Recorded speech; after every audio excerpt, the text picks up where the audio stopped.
E aí, pessoal, tudo bom? Boa quarta-feira a todos. Pedro Henrique Marum aqui, bom dia. GP às 10 chegando mais uma semana. Vamos falar um pouquinho mais de coisas que acontecem na Fórmula 1 depois dessa quarta etapa do Campeonato Mundial, o GP da Espanha, essa primeira etapa, primeira dupla casada, né, de etapas da temporada, Península Ibérica, Portugal e Espanha, agora 2 semanas até Mônaco. Mas no decorrer do ano a gente vai ver várias etapas dessas casadas, 2 semanas, 3 semanas até, rodadas triplas separadas por uma semana, um calendário meio doido na temporada 2021 da Fórmula 1. Mas do que a gente vai falar então? O pessoal já falou sobre a disputa pelo título, sobre Verstappen, sobre Hamilton, e eu vou falar sobre o Leclerc. Porque na semana passada, na quarta-feira passada, se vocês bem lembram, eu falei aqui sobre a dupla de pilotos da McLaren, que estava tudo bem com o Daniel Ricciardo e que o Lando Norris fazia uma temporada espetacular. De fato, isso tudo é verdade. Só que é uma coisa que a gente tem falado nos nossos programas, né, já desde o final do ano passado, mas sobretudo vendo esse começo de campeonato com relação ao Charles Leclerc. A Ferrari acaba virando o pano de fundo de conversas, né, da maioria das conversas, por não conseguir se colocar protagonista e por ter ido tão mal na temporada passada e ser hoje parte da metade do grid. Então, acho que a gente martela muito mais a Ferrari e muitas vezes de maneira justa, não é isso que eu estou falando aqui, que a Ferrari é injustiçada, não é esse o ponto, mas eu acho que a gente deixa um pouquinho de lado a qualidade dos pilotos, sobretudo do Charles Leclerc. O Leclerc mostrou... Bom, o Leclerc mostra desde menino que é um excelente piloto, né? Foi assim na antiga Fórmula 3 europeia, que não é a Fórmula 3 atual, né? A Fórmula 3 atual é a antiga GP3. Depois ele subiu para a GP2. Eu nem lembro se já era a Fórmula 2 ou se ainda era a GP2. Foi campeão e foi parar na Fórmula 1. Tem toda aquela história muito comovente até e que diz muito sobre a força mental de um atleta, como o Leclerc venceu corrida 2 ou 3 dias depois da morte do pai dele, que foi o grande incentivador dele, isso ainda na Fórmula 2, né, antes de subir.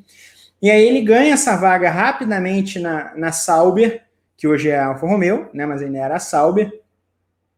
Manda muito bem naquele primeiro ano, deixa muito claro que é um piloto excepcional, assim, de um talento apurado, e vai parar na Ferrari, que é uma coisa que a Ferrari não costuma fazer, né? Isso de subir o piloto muito jovem. Mas fez isso com o Leclerc, substituindo o Kimi Raikkonen, que trocou com ele, né? Desceu para a Alfa Romeo, o Kimi já fazia a hora extra na Ferrari há algum tempo. E aí o Leclerc chega e é aquela coisa, o Vettel, como é que ele vai se relacionar com o Vettel? Porque o Vettel em 2018, ou bem ou mal, brigou pela liderança do Mundial durante boa parte do campeonato. E aí, como é que vai ser esse novato funcionando com esse piloto tetracampeão? E o Leclerc chega e se aproveita muito bem de um Vettel em queda, em declínio. E ganha o confronto naquele primeiro ano, e aí no ano passado, já com esse cacife de piloto principal a partir do momento em que a Ferrari anuncia, antes do começo da temporada, que não vai renovar o contrato do Sebastian Vettel. Mas naquele primeiro ano a gente viu um Leclerc rápido, um Leclerc fazendo pole, um Leclerc ganhando corrida. Teve aquele lance do Bahrein, né, onde ele vinha para a vitória ainda no começo do campeonato, e aí o motor deixou o Leclerc na mão, ele acaba se arrastando ali até o fim e sendo ultrapassado pelo Hamilton e o Bottas sem nenhuma potência, que ele estava muito na frente dos demais, porque senão ele teria sido engolido por todo mundo. Se não fosse a última volta, ele não ia nem chegar no fim. A última, penúltima volta, ele não ia nem chegar ao fim. E aí, muito se falou sobre o Leclerc, mas eu ainda tinha, e está registrado nos nossos programas, alguns poréns naquele momento. Ainda me parecia um piloto que precisava pegar maturidade, né? Precisava de tempo, e sobretudo de tempo numa equipe de ponta. E ele teve esse tempo. E ano passado, o Leclerc teve grandes momentos de pilotagem e não teve a mesma variação de altos e baixos que teve em 2019. E nesse 2021, o começo de temporada dele é fantástico, é qualquer coisa de sensacional do ponto de vista técnico. Ele está no 4º lugar do campeonato, tem 40 pontos, 1 ponto atrás do Lando Norris, 7 pontos atrás do Valtteri Bottas, de Mercedes. Eu estou olhando a numeração, por isso vocês estão me vendo olhar para baixo. E um pouco na frente também do Sérgio Pérez. Tem o dobro de pontos, 20 pontos tem o Carlos Sainz, 40 tem o Leclerc, o dobro do companheiro de equipe.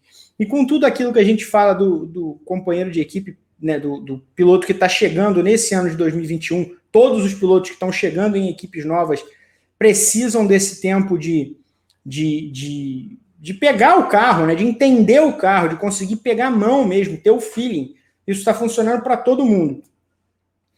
Mas o Sainz não é um cara que deixa a impressão de que está atrás nesse processo. Pelo contrário, o Sainz já conseguiu andar na frente do Leclerc em classificação, só que, mesmo assim, ele tem a metade dos pontos do piloto monegasco, que não tem altos e baixos. Isso é o mais impressionante do Leclerc desse ano, do Leclerc do fim do ano passado.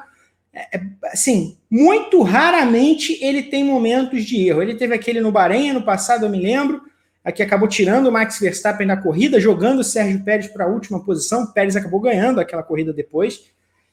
Ele percebeu que tinha feito uma bobagem, foi até o Verstappen, foi até o Pérez, pediu desculpa. Acabou não dando nada muito grave, né? Mas ele assumiu o erro. E esse ano, altíssimo nível, sempre muito rápido. Mesmo quando ele não está tão confortável, ele anda muito rápido. Foi o que aconteceu no GP de Portugal, onde ele falou abertamente que não conseguiu se entender com os pneus médios e não conseguiu trabalhar com a falta de aderência da maneira como o companheiro de equipe conseguiu.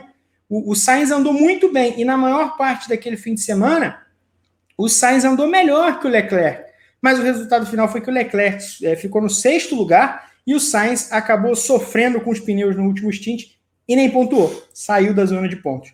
Então o Leclerc até agora bateu o companheiro de equipe em todas as corridas do campeonato, nas 4 corridas do campeonato, e conseguiu finalmente terminar a corrida na frente das 2 McLaren na Espanha. Por que eu falei na chamada do vídeo, que vocês estão vendo aí, que se trata da cota Verstappen? Porque eu vejo um processo muito semelhante. O Verstappen era aquele piloto espetacular no início, e até mais espetacular que o Charles Leclerc. O Verstappen é realmente um unicórnio, mas tinha muitos altos e baixos, precisava dessa maturação. E especialmente no pós-Daniel Ricciardo, depois que o Ricciardo sai da Red Bull, o Verstappen é um piloto que praticamente não erra. Não erra. Ele não tem um carro para ser campeão, mas ele vai estocar a Mercedes o tempo inteiro. Se a Ferrari tiver um carro melhor, ele vai estocar a Ferrari também. Ele vai largar nas primeiras posições, ele vai ganhar a corrida, ele vai aproveitar a chance quando a Red Bull tiver um carro melhor ou menos pior em relação às outras, e ele vai marcar todos os pontos que a equipe permitir que ele marque, que aquele carro permitir que ele marque.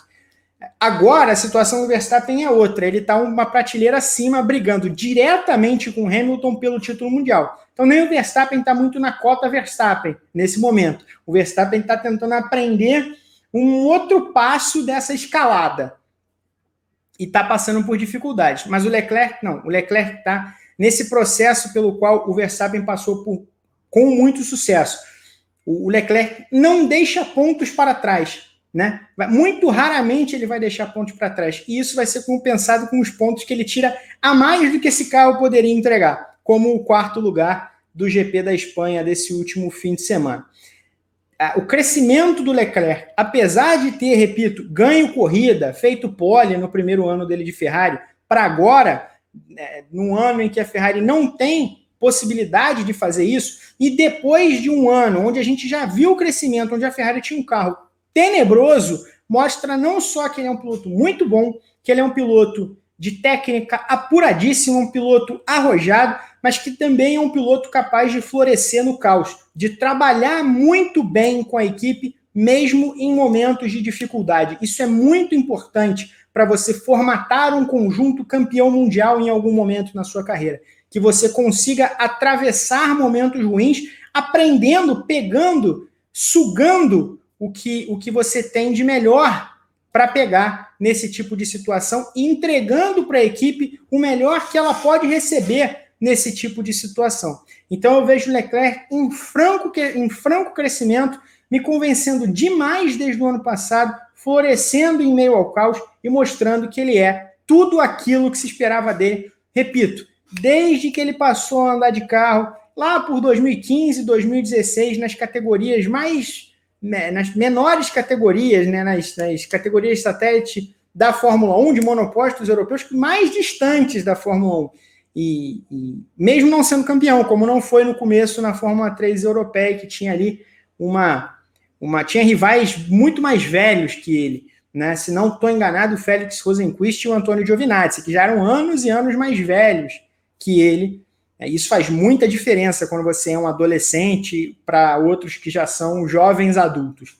E o Leclerc é um piloto desses. Só para confirmar, ele tem 23 anos de idade, vai fazer 24 anos de idade só no fim do ano. Então, é um piloto muito jovem que já está no 3º ano dele de Ferrari, 4º ano de Fórmula 1, e tem muito a oferecer. Aquele Verstappen que ganhou corrida em 2019 não me convencia como esse Verstappen. Agora é ver como ele consegue se equiparar à McLaren, que começou o campeonato melhor. Nas últimas 2 corridas, a Ferrari parecia ter um carro melhor. Ele vai conseguir manter? A Ferrari vai mesmo se mostrar em igualdade de condições com a McLaren para o restante da temporada? Se for, a briga, sobretudo entre ele e o Norris na tabela de pontos, vai ser sensacional. E a briga por espaço entre ele, Ricardo, Sainz e Norris, Ricardo e Sainz contando que daqui a pouco vão ter o feeling, vão ter a mão do carro e vão tirar bastante também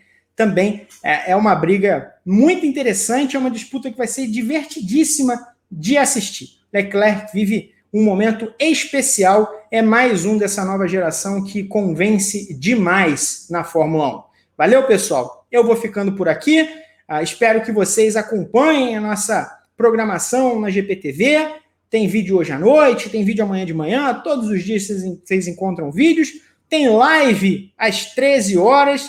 Tem o Padocast também saindo amanhã, na quinta-feira.